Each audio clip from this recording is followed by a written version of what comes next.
On April 2, 2025, President Donald Trump announced a comprehensive tariff strategy, dubbed Liberation Day, aiming to overhaul U.S. trade policies and bolster domestic industries. This plan introduces a universal 10% tariff on all imported goods, effective April 5, 2025, with additional country-specific tariffs targeting approximately 60 nations.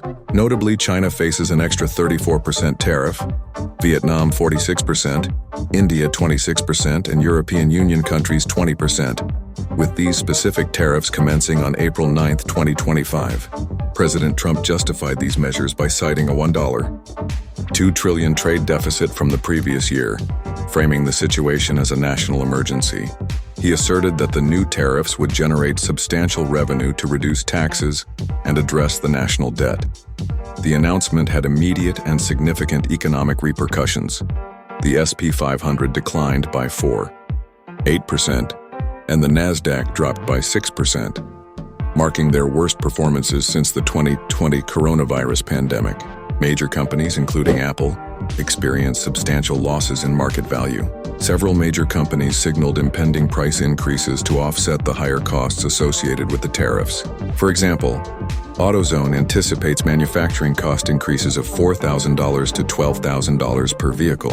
Walmart and Target expect to raise prices on consumer goods, particularly produce and essentials. Volkswagen plans to implement an import fee on non-US made vehicles.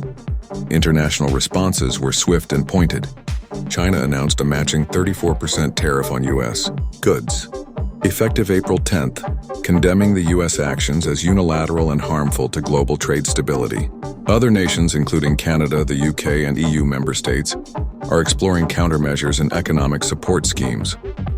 Economists and global leaders have expressed concerns that these tariffs could drive up prices, disrupt supply chains, and potentially lead to a global recession.